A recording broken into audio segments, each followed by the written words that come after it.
জিয়া পরিবার দেশনেত্রী বেগম খালেদা জিয়া তার 42 বছরের বাড়ি, সেই বাড়ি ছেড়েছে এক কাপড়ে সেই বাড়ি থেকে সে গুলশানে ফিরোজাতে এসেছে। তারেক রহমানের মাজা পর্যন্ত ভেঙে দিয়েছে। সে চিকিৎসাধীন অবস্থায় লন্ডনে, শুধু লন্ডনে চিকিৎসাধীন অবস্থায় আছে। তার জ্যেষ্ঠ পুত্র আরাফাত রহমান বর্গ মালয়েশিয়ার চিকিৎসাধীন অবস্থায় উনি মারা গিয়েছেন সিঙ্গাপুরে। আমরা তাদের কথা স্মরণ করব।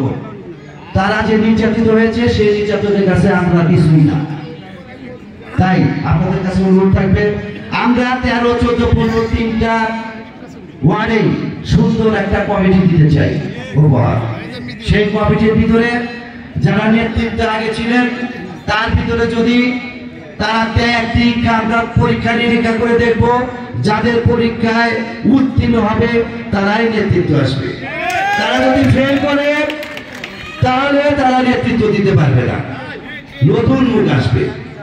আমরা আমাদের সরকারি সাবেক নেতৃত্ব এই অঞ্চলে যারা নেতৃবৃন্দ আছেন 13, 14, 15 যারা নেতৃত্ব দেন, যারা তৃণমূলের নেতা কর্মী, তাদের মতামতের ভিত্তিতেই আমরা কমিটি করবো। এটাই আমাদের ইকবাল হাসান মাহমুদ টুকুর নির্দেশ। কিছু মানুষ কিছু বিপদ করে সিরাজগঞ্জ জেলা বিএনপি সম্বন্ধে, ইকবাল হাসান মাহমুদ টুকুর সম্বন্ধে ওনারা অনেক কথা বলেন, এখন চুপসে গেছেন।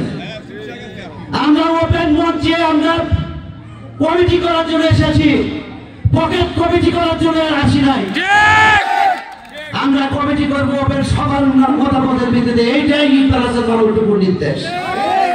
কিন্তু যারা ত্যাগ তিরস্কার করেছেন আমরা কিন্তু তাদের মেনে নেব। তারপরে আবার যে পানি দিয়েছে, যে অর্থ দিয়ে সহযোগিতা করছে তাদেরকেও সহযোগিতা করবে। তারপরে যে আমাদের যেসব মুরব্বীরা ওনারা কিন্তু আল্লাহর কাছে দোয়া করছেন আপনাদের জন্য। আপনাদের আন্দোলন সংগ্রাম 17 বছর করেছেন, তাদের জন্য যদি এইসব মুরব্বীরাই ওনারা দোয়া করেছেন যে আপনারা ভালো থাকেন, সুস্থ থাকেন।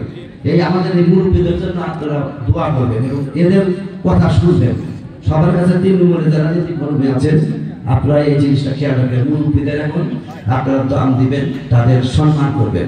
সাথী ভাইরা, বক্তব্য দীর্ঘায়িত করবো না, রোজার মাস আর একটু পরে হয়তো জোহরের নামাজের আযান দেবে।